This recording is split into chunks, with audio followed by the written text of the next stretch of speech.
মুয়াজ্জিনকে, যিনি আজান দেন তাকে কি বলা হয়? মুয়াজ্জিন বলা হয়। যিনি মানুষকে আহ্বান করে, যার আজান শুনে মানুষ নামাজের জন্য প্রস্তুতি গ্রহণ করে। আর আজান শুনে ঈমানদারের অন্তর শক্তিতে পরিপূর্ণ হয়। যখন মুয়াজ্জিন যখন বলে আল্লাহু আকবার, আল্লাহু আকবার, আল্লাহু আকবার, আল্লাহু আকবার, এভাবে যখন মুয়াজ্জিন মানুষকে ডাকে, যারা ঈমানদার তাদের অন্তর উৎপন্ন হয়ে যায়। বড় করে বলি সুবহানাল্লাহ। এই জন্য মুয়াজ্জিনের আমলনামায় আল্লাহ পাক রব্বুল আলামিন এক্সট্রা সওয়াব লিপিবদ্ধ করে দেওয়ার জন্য কয়েকটি হাদিস বর্ণনা করেছেন। বড় করে বলি সুবহানাল্লাহ। কাল কিয়ামতের ময়দানে যখন মুয়াজ্জিন ছিলেন কে? মুয়াজ্জিন ছিলেন হযরতে আব্দুল্লাহ ইবনে মাকতুম রাদিয়াল্লাহু তাআলা, হযরতে বেলাল রাদিয়াল্লাহু তাআলা। তারা ছিলেন অসংখ্য সাহাবী মুয়াজ্জিন ছিলেন। এই জন্য মুয়াজ্জিনের মর্যাদা আল্লাহর হাবিব সাল্লাল্লাহু আলাইহি ওয়াসাল্লাম বলেছেন, সহিহ মুসলিম শরীফের বর্ণনায় 738 নং হাদিস, আল মুয়াজ্জিনুনা আতওয়ালুন নাসু আনাকান ইয়াউমাল কিয়ামাতি, কাল কিয়ামতের ময়দানে মুয়াজ্জিনের গাঁট সবার চাইতে উঁচু হবে। বড় করে বলি সুবহানাল্লাহ। তাহলে আজান দেওয়া কি সম্মানের বিষয় না অসম্মানের বিষয়? তাদের পাল্লা কি হবে? বাড়ি হবে। মুয়াজ্জিন যখন আজান দেয়, মুয়াজ্জিনের আজানের সাথে সাথে মানুষ, জিন এবং বিকলতা সব কিছু ওই মুয়াজ্জিনের জন্য দোয়া করতে থাকে। বড় করে বলি সুবহানাল্লাহ। হযরতে আবু সাঈদ রাদিয়াল্লাহু তাআলা আনহু তিনি বলেছেন, যখন তুমি গ্রামে বন জঙ্গলে আজান দিবে তখন তুমি উচ্চস্বরে আজান দাও। কিশোরে আজান দাও? উচ্চস্বরে আজান দাও। ইবনে মাজার 723 নং হাদিসের মধ্যে আল্লাহর হাবিব বলেছেন, কেন তুমি আজান দিবে? লা ইয়াসমাউহু জিন্নু ওয়ালা ইনসু ওয়ালা শাজারুন ওয়ালা হাজারুন ইল্লা শাহাদা।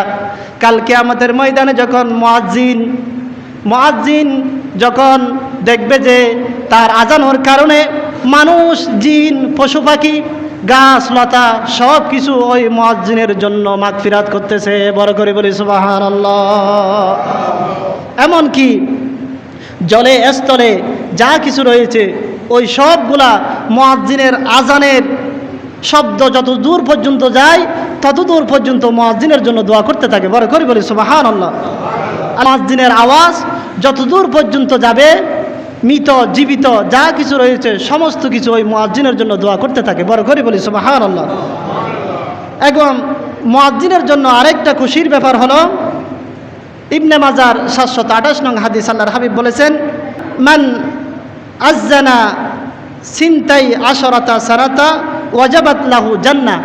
যে ব্যক্তি আল্লাহ তাআলাকে রাজি খুশি করার জন্য 12 বছর আজান দিবে তার জন্য জান্নাত ওয়াজিব হয়ে যায়। বড় করে বলি সুবহানাল্লাহ।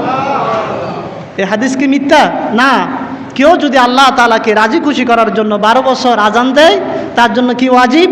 জান্নাত ওয়াজিব। এই জন্য আজান মুমিনদের জন্য যেমন অন্তরে প্রশান্তির বিষয়, শয়তানের জন্য দুঃখের বিষয়। যখন আজান দেওয়া হয়, আল্লাহর হাবিব সাল্লাল্লাহু আলাইহি ওয়াসাল্লাম বলেছেন, ইন্না শাইতানা ইজা সামিআন নাদা বিস-সালাতি, যখন নামাজের জন্য আজান দেওয়া হয় তখন শয়তান বায়ু ছাড়তে ছাড়তে পালিয়ে যায়। কোথায় পালিয়ে যায়?